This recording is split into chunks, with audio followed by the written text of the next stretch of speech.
ಇಗೋ ಕರ್ತನೆ, ನಾನು ನಿನಗೆ ಸ್ತೋತ್ರ ಮಾಡ್ತೇನೆ.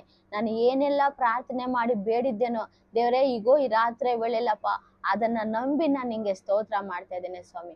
ಅದು ನಿಜವಾಗಿಯೂ ಖಂಡಿತವಾಗಿಯೂ ನನ್ನ ಜೀವಿತದಲ್ಲಿ ಅದು ನೆರವೇರಿದೆ ಎಂಬುದಾಗಿ ನಾನು ನಂಬಿ ದೇವರೇ ಅಪ್ಪ ನಾನು ನಿನಗೆ ಸ್ತೋತ್ರ ಮಾಡ್ತಾ ಇದ್ದೇನೆ ಎಂಬುದಾಗಿ ಎಷ್ಟು ಜನ ನಂಬಿಕೆಯಿಂದ ನೀವು ಹೇಳ್ತೀರಾ. Hallelujah, hallelujah. ಯಾಕಂದ್ರೆ ನಾವೀಗ ನೋಡಿದ ಹಾಗೆ ಆತನಿಗೆ ಅಸಾಧ್ಯವಾದಂಥದ್ದು ಒಂದು ಇಲ್ಲ ಪ್ರೇರೆ. ಆತನಿಗೆ ಎಲ್ಲವೂ ಸಾಧ್ಯ. ಆತನಿಂದ ಆಗದೇ ಇರುವಂತ ಕಾರ್ಯಗಳು ಅದು ಒಂದು ಇಲ್ಲ ಎಂಬುದಾಗಿ. ಅಡವಿಯಲ್ಲಿ ಆತನು ನದಿಗಳನ್ನ ಹುಟ್ಟಿಸುವಂತ ದೇವರು, ಅರಣ್ಯಗಳಲ್ಲಿ ಮಾರ್ಗಗಳನ್ನ ಸಿದ್ಧ ಮಾಡುವಂತ ದೇವರು, ಮರುಭೂಮಿಯಲ್ಲಿ ಒರತೆಗಳನ್ನ ಹುಟ್ಟಿಸುವಂತ ದೇವರಿಗೆ ಖಂಡಿತವಾಗಿಯೂ ನಿನ್ನ ವಿಷಯಗಳಲ್ಲಿ ಆತನು ಒಂದು ಮಾರ್ಗವನ್ನ ಸಿದ್ಧಪಡಿಸಲಿಕ್ಕೆ ಆತನಿಗೆ ಖಂಡಿತವಾಗಿ ನಿಶ್ಚಯವಾಗಿ ಸಾಧ್ಯ. ಈ ರಾತ್ರಿ ವೇಳೆಯಲ್ಲಿ ನೀನು ಅಂದ್ಕೊಂತಾ ಇರ್ಬೋದು, ಇದಕ್ಕೆ ಯಾವುದೇ ಒಂದು ಮಾರ್ಗ ಇಲ್ಲ ಎಂಬುದಾಗಿ, ಈ ಒಂದು ಕಾರ್ಯಕ್ಕೆ ಯಾವುದೇ ಒಂದು ಆಪ್ಷನ್ ಇಲ್ಲ ಎಂಬುದಾಗಿ, ಈ ಒಂದು ಕಾರ್ಯಕ್ಕೆ ಏನೇ ಒಂದು ಸೊಲ್ಯೂಷನ್ ಸಿಗುತ್ತಾ ಇಲ್ಲ ಎಂಬುದಾಗಿ ಎಲ್ಲವನ್ನ ನೀನು ಪ್ರಯತ್ನ ಮಾಡಿ ನೀನು ಬಿಟ್ಟು ಇರ್ಬೋದು.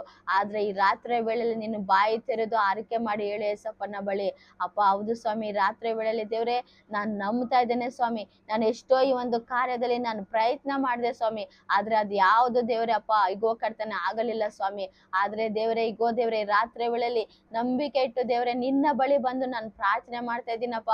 ನಿನ್ನಿಂದ ಅಸಾಧ್ಯವಾದ ಕಾರ್ಯಗಳು ಒಂದು ಇಲ್ಲ ದೇವ್ರೆ. ನೀನ್ ಎಲ್ಲವನ್ನ ಸಾಧ್ಯವನ್ನಾಗಿ ಮಾಡುವಂತ ದೇವರು ಸ್ವಾಮಿ. ಅಪ್ಪ ನಿನ್ನ ಮಾತಿನ ಮೇಲೆ ನಂಬಿಕೆ ಇಟ್ಟು ದೇವರೇ ನಾನು ಹಿಂಗೆ ಸ್ತೋತ್ರ ಮಾಡ್ತಾ ಇದ್ದೇನೆ. ನಾನು ನಂಬಿದ್ದೇನೆ, ಖಂಡಿತವಾಗಿಯೂ ನಿಶ್ಚಯವಾಗಿಯೂ ಸ್ವಾಮಿ ಈ ಒಂದು ಕಾರ್ಯದಲ್ಲಿ ನೀನು ಅದ್ಭುತಗಳು ಮಾಡುತ್ತಿ ಎಂಬುದಾಗಿ ನಾನು ನಂಬ್ತಾ ಇದ್ದೇನೆ ಎಂಬುದಾಗಿ ಹೇಳ್ರಿ. Hallelujah, hallelujah.